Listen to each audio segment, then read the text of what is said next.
Porque Cristo nos da la libertad, porque Cristo nos da la salvación, aquí en María Evangelizadora Radio nos complacemos en presentar Crece en tu Fe, con nuestro hermano Américo Tejada.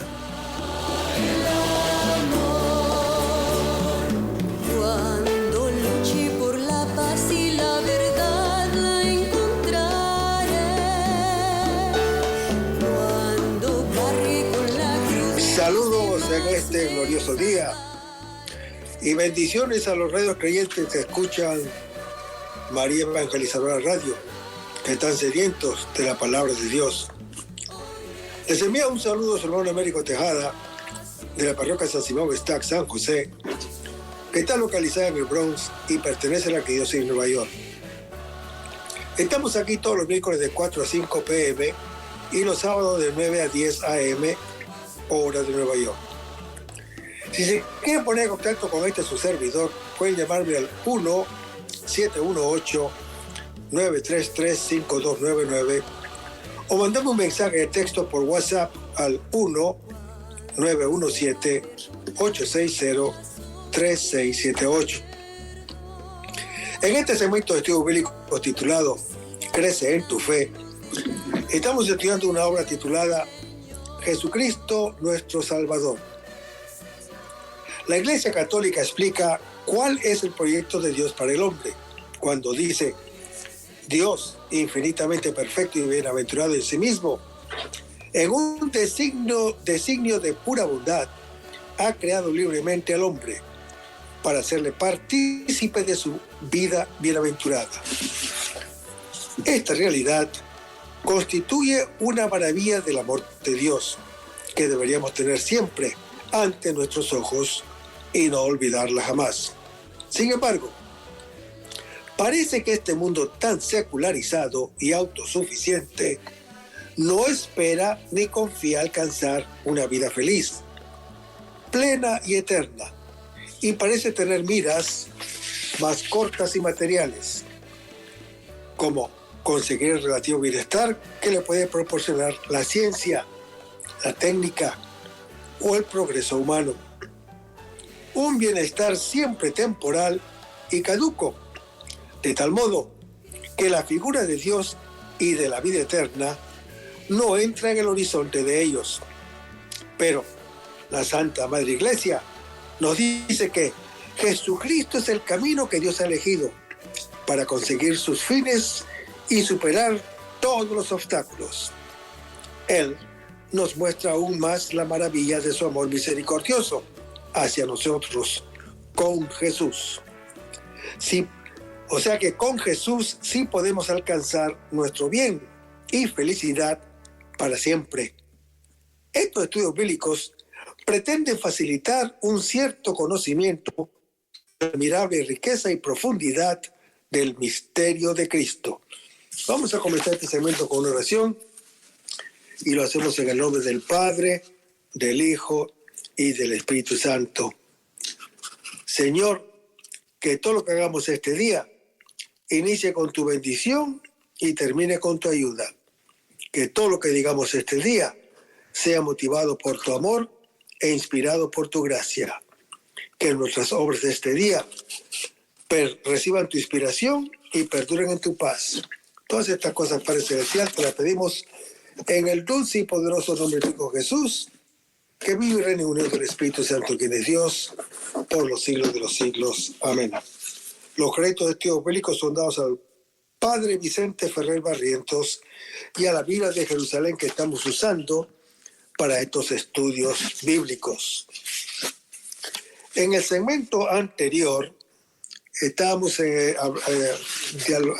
explicando el Evangelio según San Lucas, capítulo 2, versículo 49, donde Jesús, consciente de su relación única con su Padre Celestial, se debe a Él más que a su Padre y a su Madre terrestres.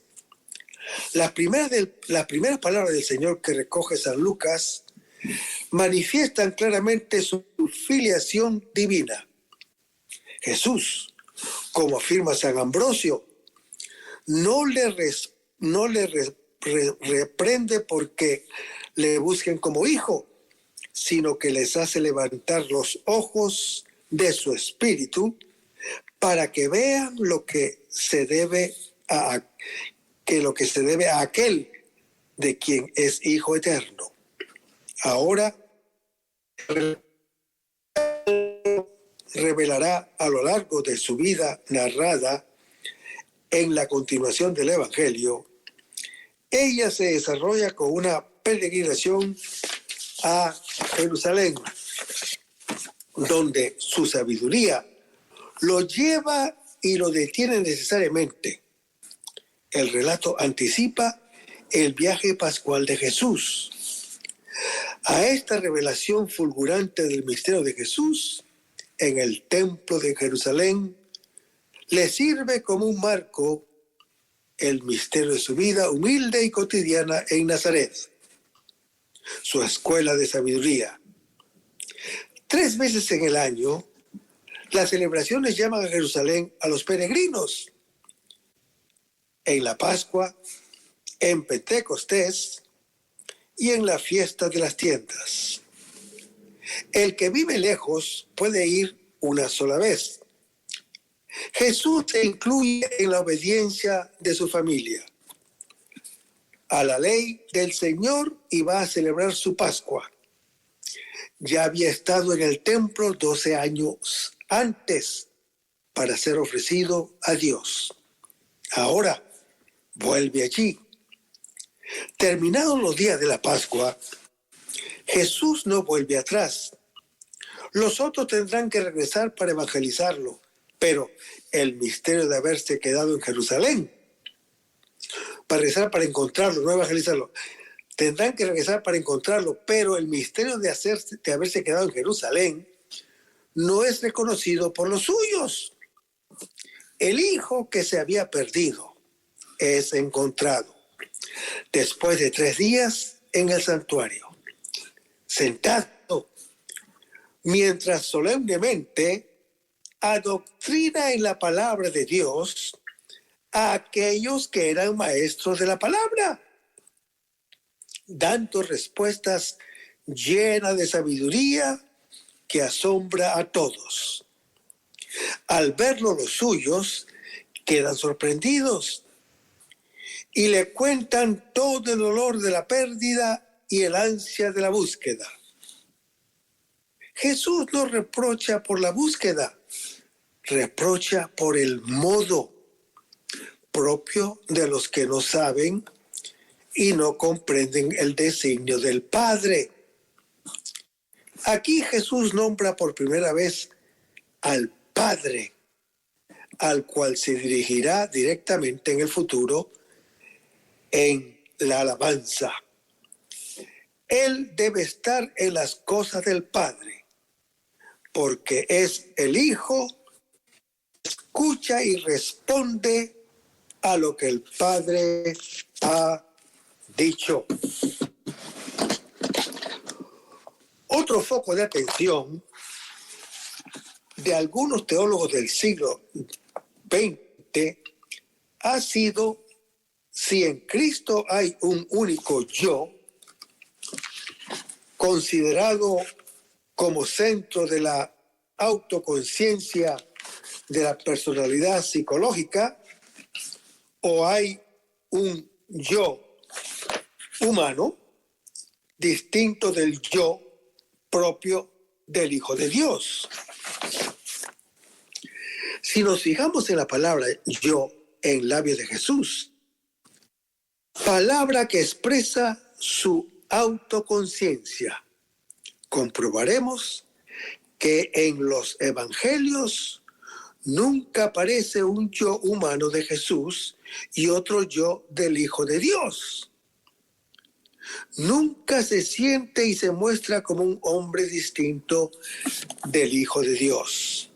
Por el contrario, hermano que me escuchas, en la Escritura aparece un único yo que expresa su unidad psicológica, que se sigue de la unidad ontológica de su persona.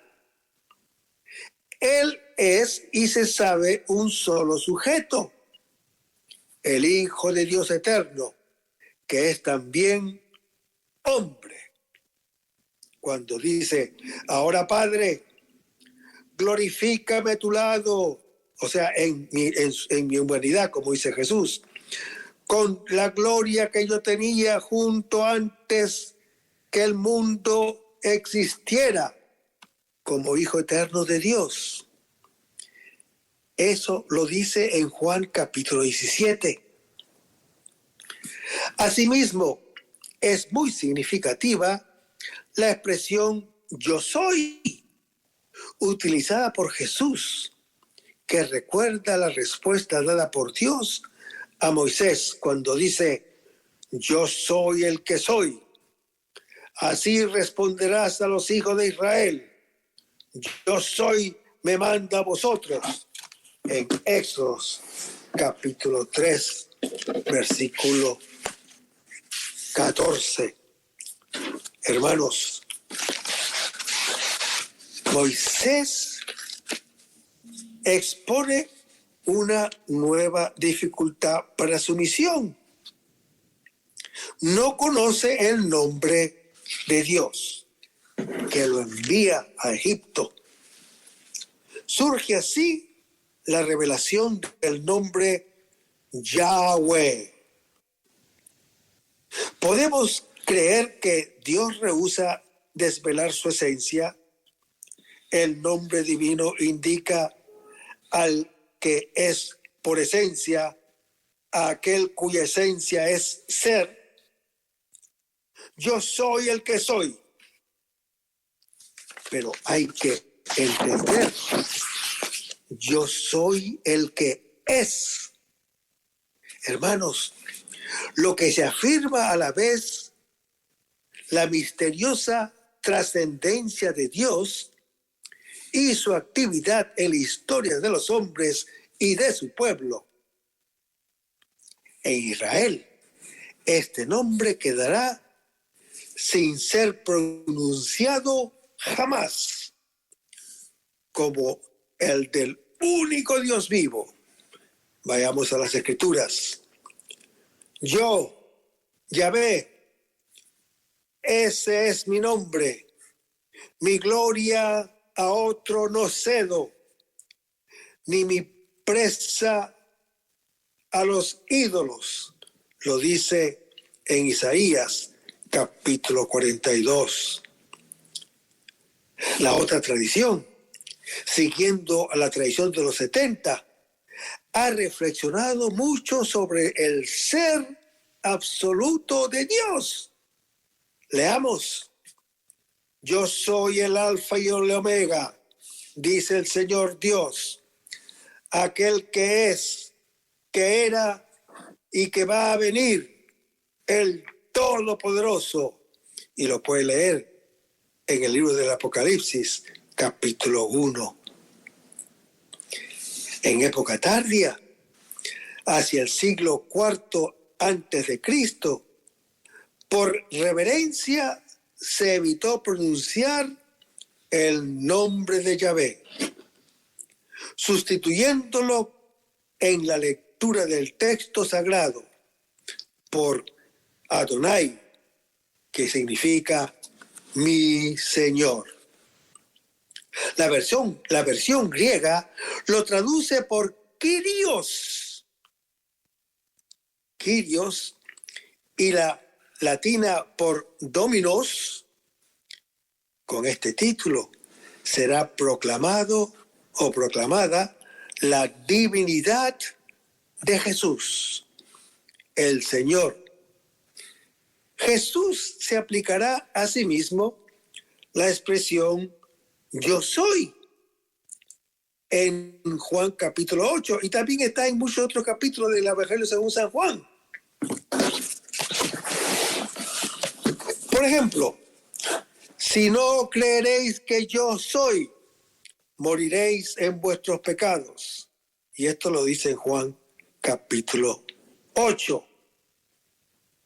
Y también, cuando levantéis en alto al Hijo del Hombre, entonces conoceréis que yo soy. Lo sigue diciendo en capítulo 8 del Evangelio según San Juan, donde Cristo habla de su elevación mediante la cruz y la sucesiva exaltación en su resurrección y ascensión al cielo. Se refiere a sí mismo en su condición humana. Entonces se manifestará claramente ante todos los hombres quién es, que Él es Dios. Pero vayamos a Juan capítulo 8, versículos 24 al 28. Hermanos, Jesús les advierte que se marchará al cielo, de donde procede, y ellos continuarán esperando en vano al Mesías, porque el único Mesías es Él. La expresión yo soy se inspira en Isaías capítulo 45, Deuteronomio capítulo 32, repetida en numerosas ocasiones en el Evangelio, como en Juan capítulo 4, Juan capítulo 13, Juan capítulo 18. Deja entrever la condición divina de Cristo. Como sabemos, es el nombre de Dios revelado a Moisés. Yo soy el que soy, en Éxodo capítulo 3. Hermanos, esta afirmación de Jesús es de honda trascendencia. La fórmula absoluta yo soy, sin predicado y llena de majestad, cobra todo su valor si se atiende a su fondo veterotestamentario. Pues bien, hermano que me escuchas, al presentarse Jesús como yo soy, se atribuye a sí mismo el nombre con el que el Dios de Israel, el único Dios verdadero, se había revelado a Moisés. Un paso más en la revelación. La glorificación de Jesús por su elevación en la cruz y por su ascensión al Padre, cuando atraiga a todos hacia Él, como lo dice en Juan capítulo 12. Hará conocer finalmente a los judíos que es yo soy. Es decir, hermano que me escuchas, que lleva el nombre divino y que cuanto hace y dice es porque lo ha aprendido del Padre, el cual lo ha enviado y está con él y no lo dejará jamás solo, porque siempre hace lo que le agrada. Al revelar su identidad y la de Dios, el Hijo, luz del mundo, será repudiado y elevado por los judíos en la cruz. Pero precisamente desde allí, desde la cruz, se manifestará y será reconocido como el yo soy. Hermanos, Jesús no muere, sino que es asesinado en nombre de Dios, por haber dado testimonio de un Dios distinto del que nosotros pensamos.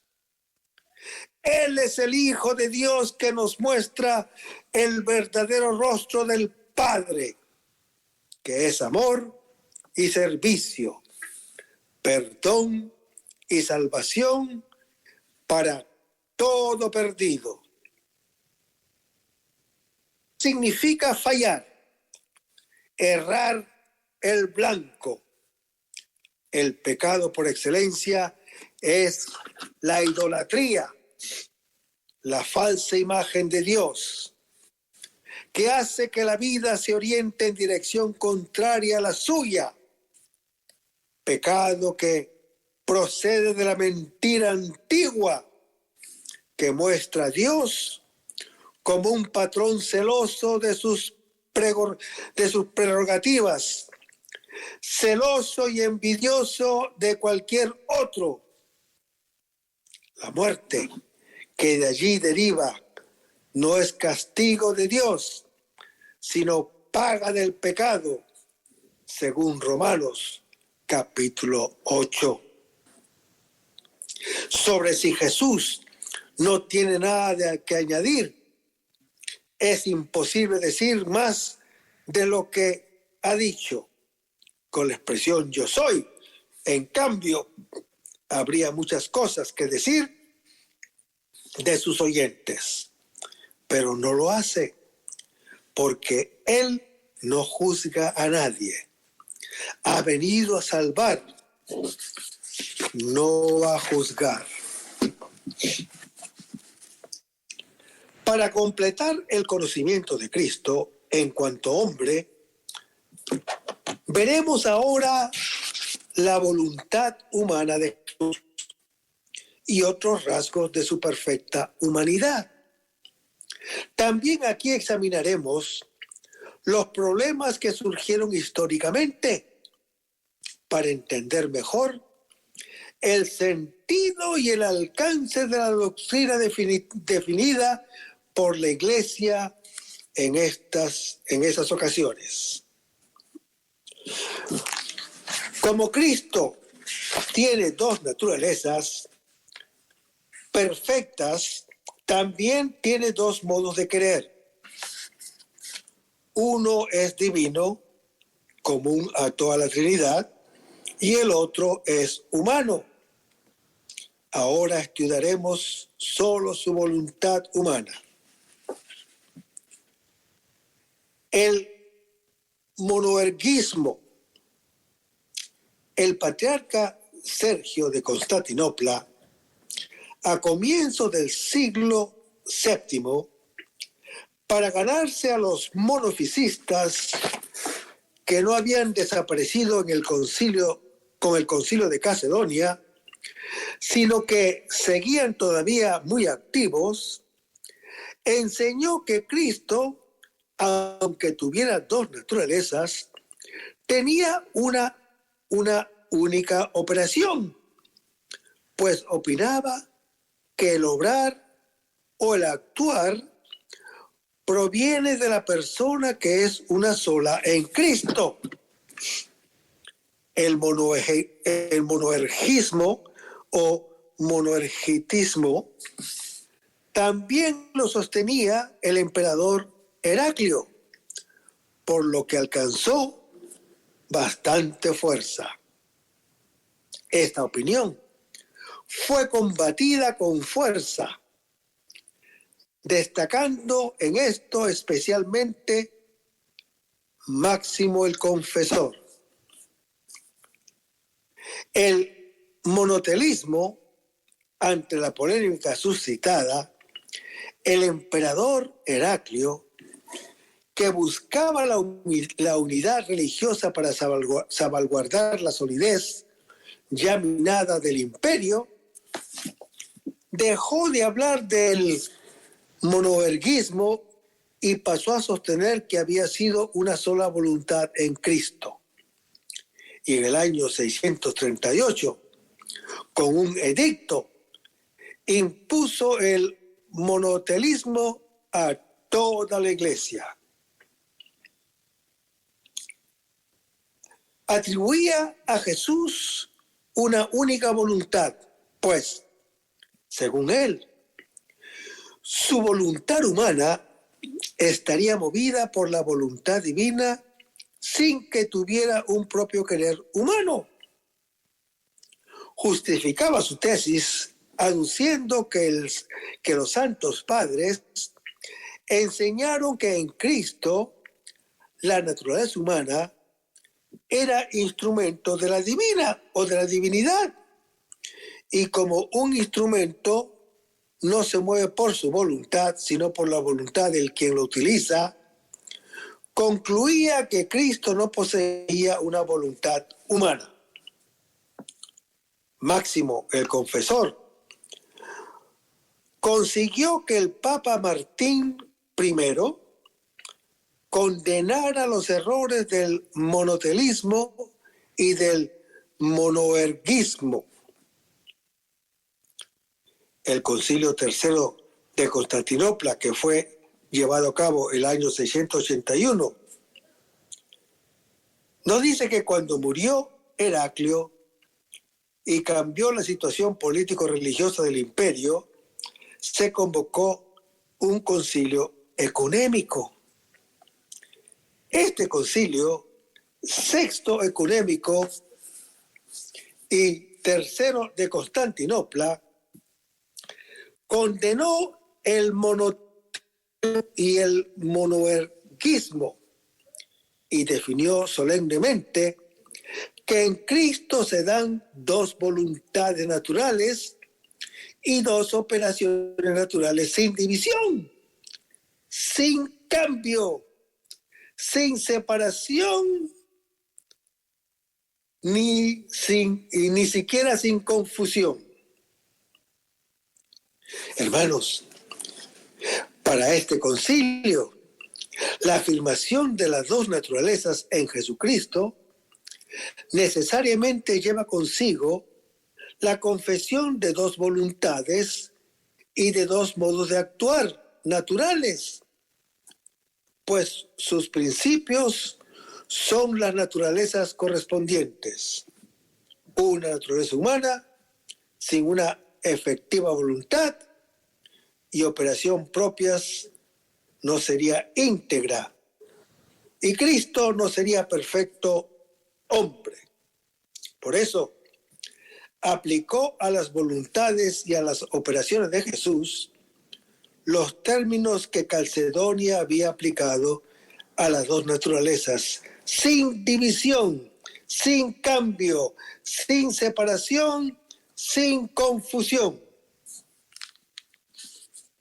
Hermanos, en Constantinopla quedó claro que no es suficiente la confesión de la integridad de la naturaleza humana de Cristo si se la considera solo como un elemento pasivo e inerte en manos del Verbo, como una simple fachada humana del Hijo de Dios.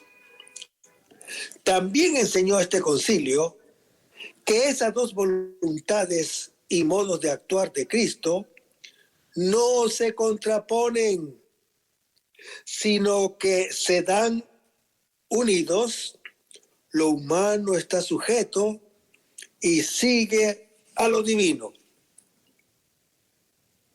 Sabemos que el Verbo asumió una naturaleza humana perfecta y la voluntad libre pertenece, y de modo esencial, a la integridad y perfección de la naturaleza humana.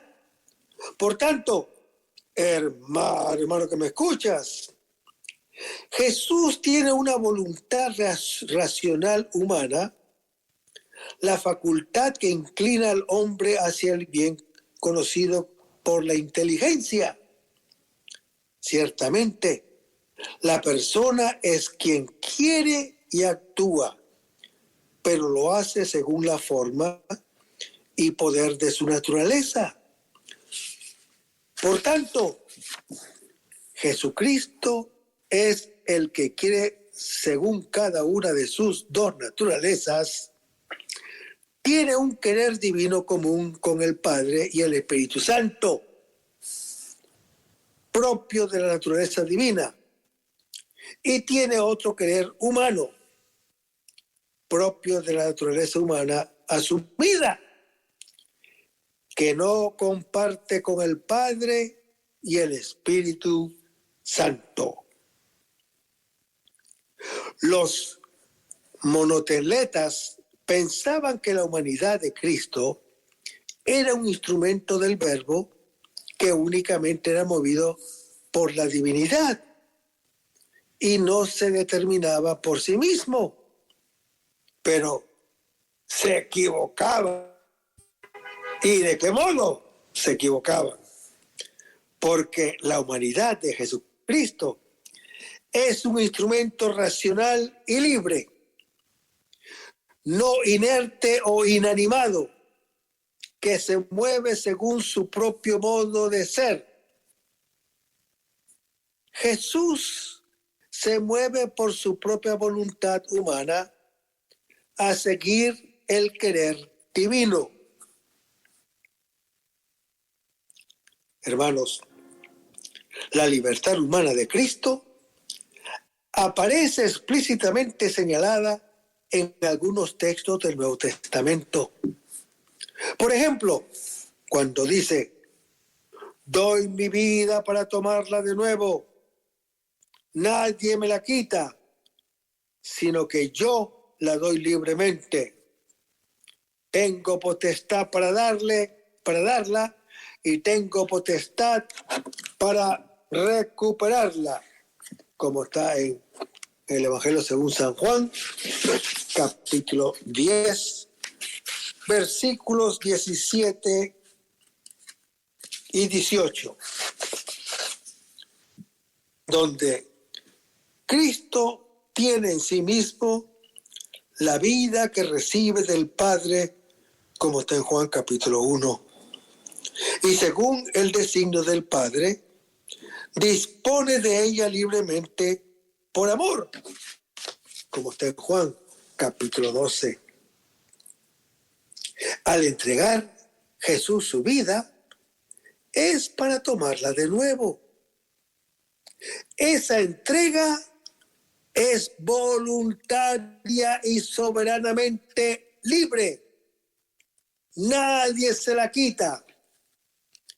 Él la da por sí mismo, como lo dice Filipenses capítulo 2. Más aún, hermano que me escuchas, Jesús tiene poder de entregarla y de tomarla nuevamente. Y todo eso obedece a un mandato recibido del Padre, como está en Juan capítulo 14. Hermanos, el cumplimiento de esa orden hace brotar en el Padre amor hacia Cristo. Cuando la Escritura dice, por eso el Padre me ama, porque entrego mi vida para volverla a tomar. Hermanos, esto es una maravillosa armonía entre la obediencia a una orden que es necesario cumplir y la libertad plena permanece sin ser vulnerada. Estos versículos son una clara alusión a la muerte y resurrección de Jesús. Ambas constituyen un único mandato divino y consiguientemente una misión, una misma necesidad divina. Entre todas las cosas que el Padre le ha encomendado, estas serán la obra por excelencia, como está en Juan capítulo 6. Pero hay que tener presente que en el pensamiento del apóstol Juan, la pasión, la muerte, la resurrección, la ascensión y la donación del Espíritu Santo constituyen la gran obra salvífica de Jesús. La resurrección es la inevitable consecuencia de la obediencia de Jesús y la salvación humana depende de la resurrección de Jesús, solo porque ella responde a su obediencia. o cuando señala que eligió como apóstoles a los que quiso, como está en Marcos capítulo 3.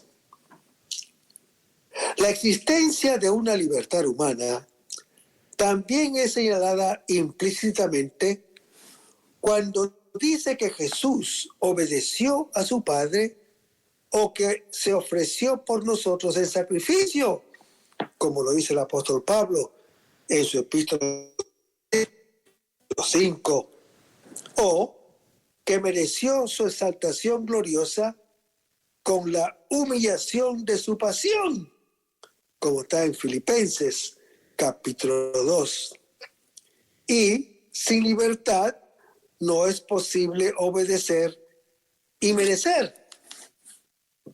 Hermanos, el magisterio de la Iglesia también ha enseñado expresamente la voluntariedad y la libertad con que Cristo se entregó por todos nosotros.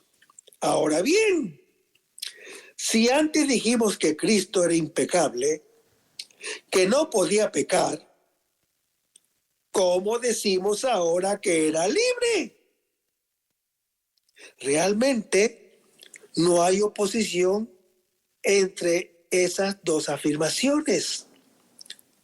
Afirmar que Cristo era libre no significa que pudiera pecar, pues la libertad no consiste en poder elegir el bien o el mal.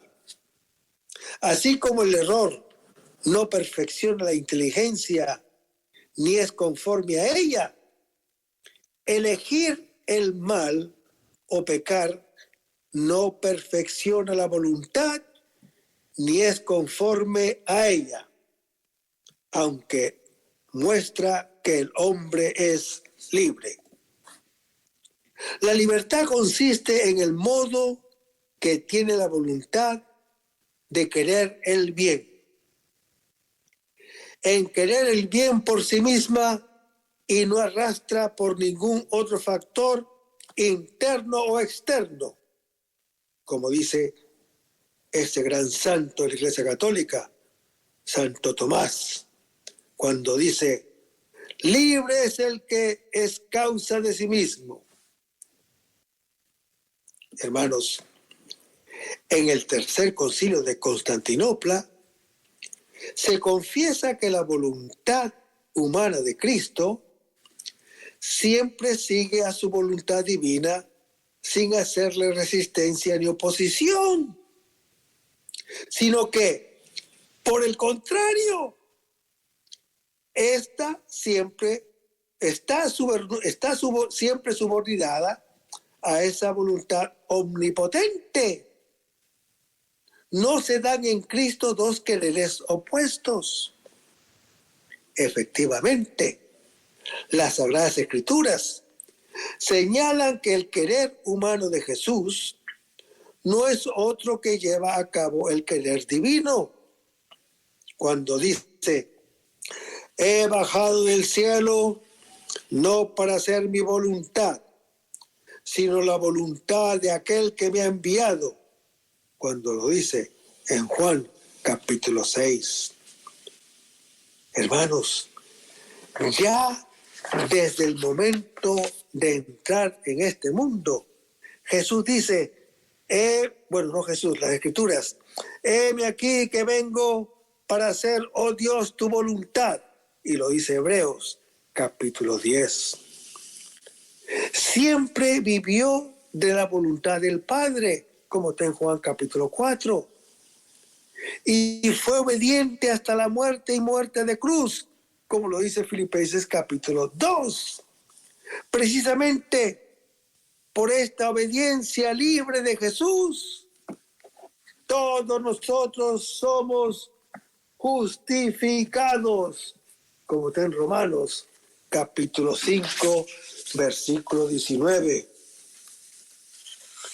Hermanos, el apóstol Pablo, a él no le interesa primero Adán y luego Cristo, sino al contrario. Lo que el apóstol Pablo intenta aquí es poner de relieve la causalidad de Cristo con la justicia y la vida.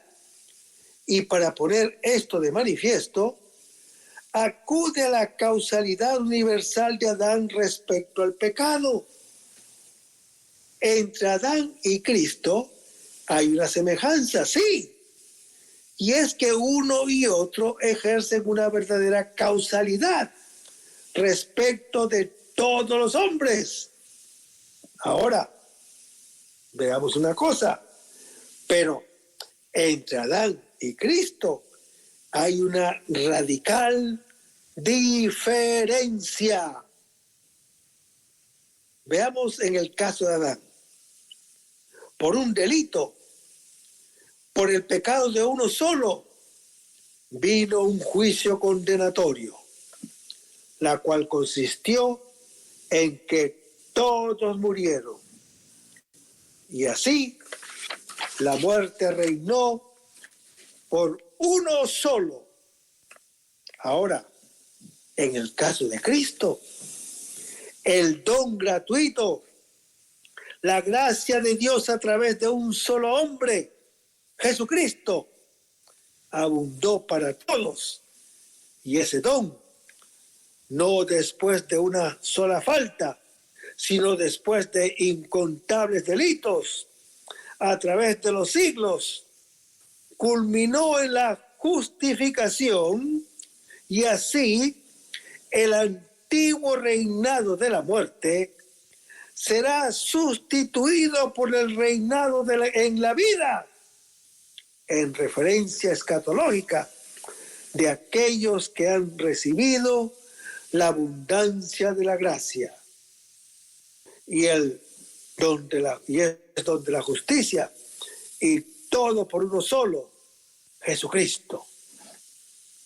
El delito estaba en el primer hombre y ocasionó la muerte a todos. El don gratuito y la gracia de Dios en Cristo abundó para todos, ocasionando la justificación. La comparación es perfecta. Al primer hombre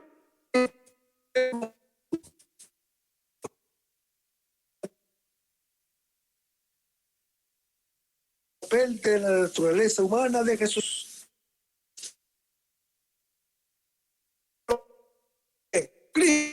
En 1 Timoteo, capítulo 2, la causa, si la falta causa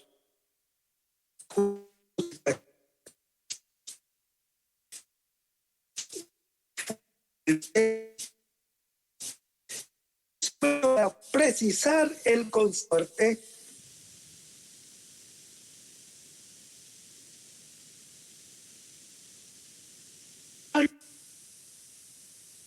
de plenitud de sentido.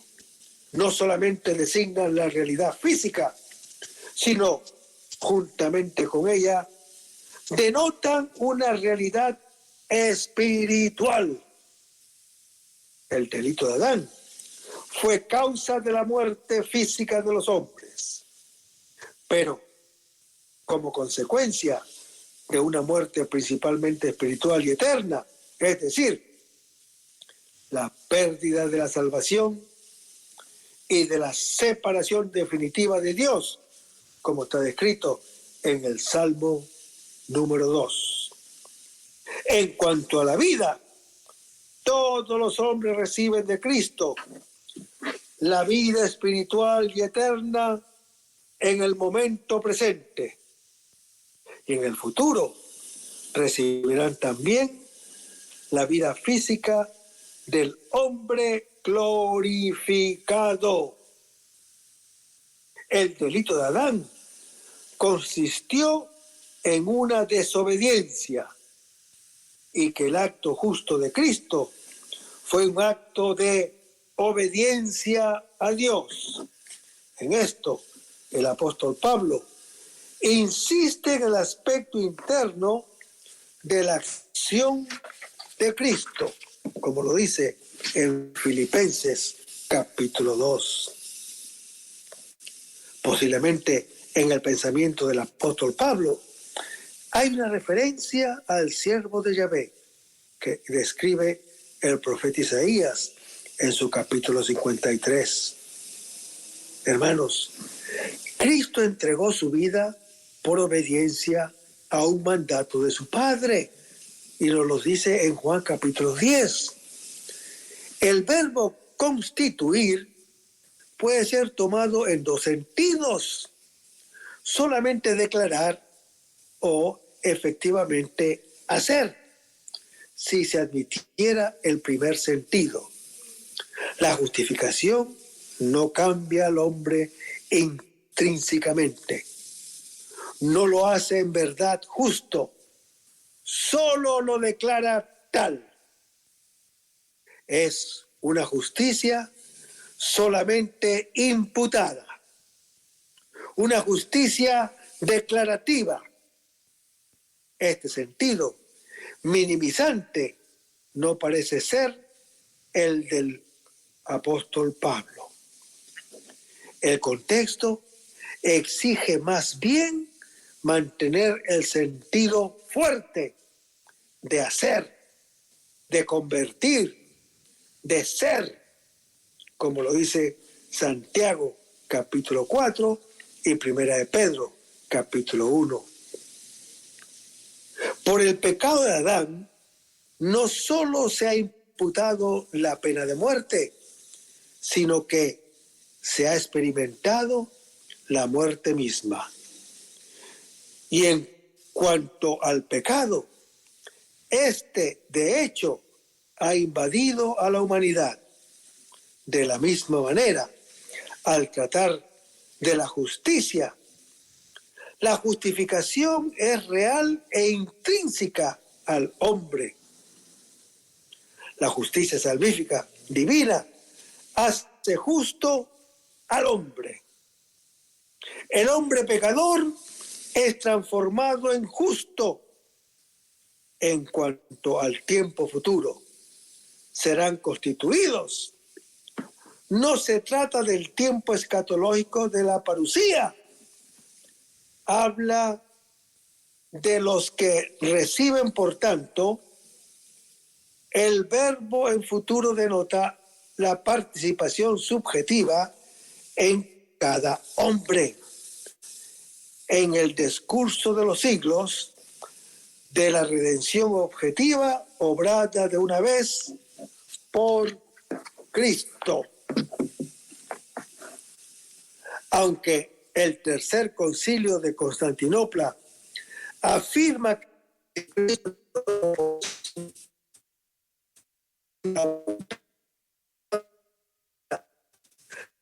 que dice que uno de la oración en el huerto de Getsemaní, cuando Jesús dice: no se cumpla mi voluntad sino la tuya, en Mateo 26 capítulo 39. Hermanos, Jesús experimenta el deseo natural al hombre de escapar de la muerte. Leamos las Escrituras. Ahora mi alma está turbada. ¿Y qué voy a decir? Padre, líbrame de esta hora. Pero si he llegado a esta hora para esto. Y lo dice el Señor Jesús en Juan capítulo 12. Pero se somete a la voluntad del Padre por del cielo, no para hacer mi voluntad, sino la voluntad del que me ha enviado. Y lo dice Juan capítulo 6. San Mateo señala lo costoso que resultaba a Cristo, en cuanto hombre, la aceptación de los sufrimientos que le iban a sobrevenir. Y cómo, mediante la oración, se identifica con la voluntad del Padre. Esta plegaria es modelo para la oración del cristiano. Toda la pretensión de quien comienza oración, y no se os olvide esto, que importa mucho, ha de ser trabajar y determinarse y disponerse con cuantas diligencias pueda hacer su voluntad, conformar con la de Dios.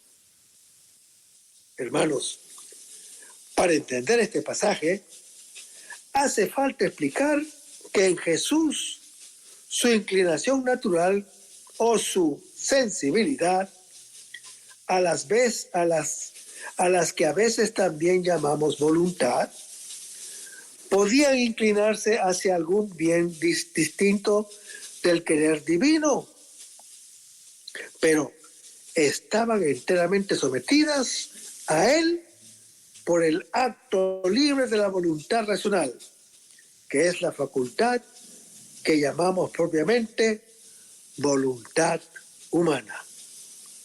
Esto resulta manifiesto cuando dice que no se haga mi voluntad, o sea, la voluntad como inclinación natural y sensible, sino hágase.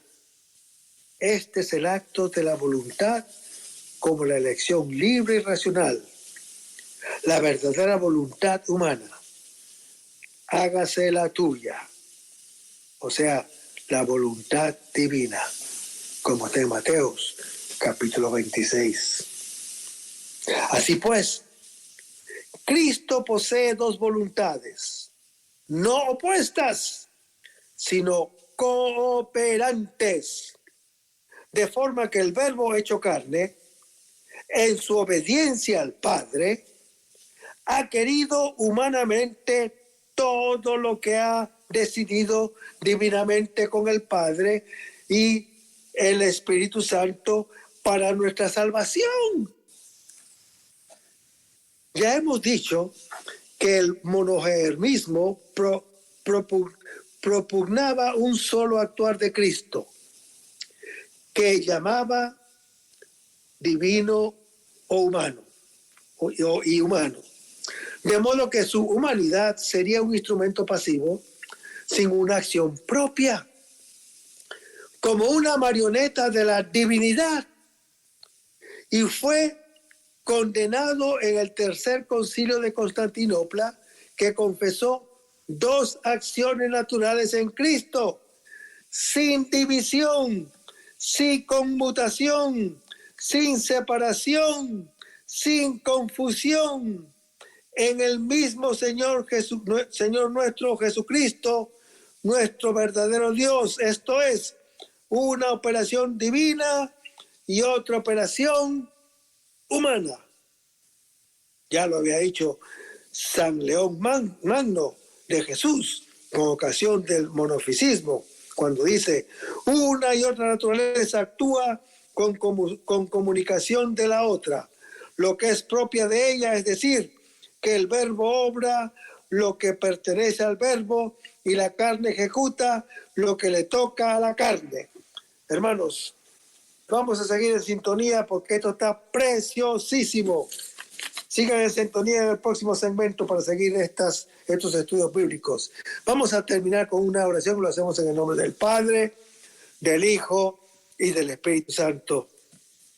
Señor Jesús, ayúdanos a conservar el fervor espiritual, la dulce y confortadora alegría de evangelizar, incluso cuando hay que sembrar entre lágrimas, como Juan el Bautista, como lo hicieron los apóstoles Pedro y Pablo y los otros apóstoles, y también esa gran multitud de evangelizadores que se han sucedido a lo largo de la historia de la Iglesia Católica, con un ímpetu interior que nada ni nadie sea capaz de extinguir.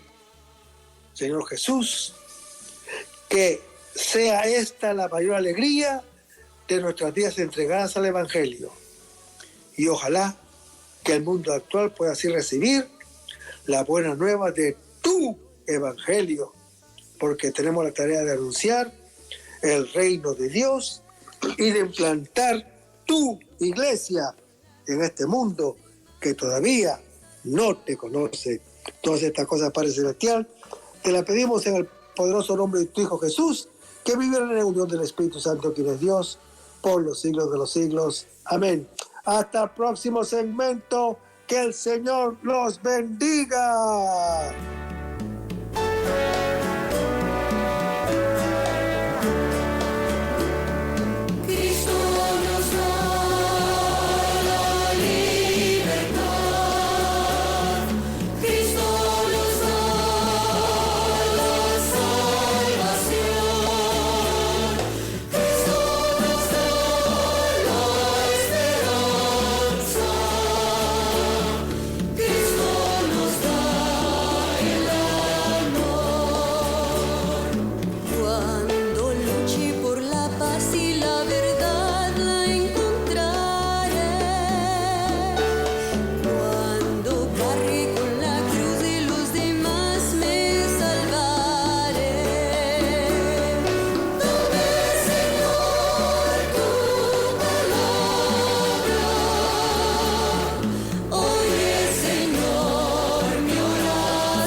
María Evangelizadora Radio, una emisora 100% católica y llega a ti como un pedacito de cielo en tu hogar.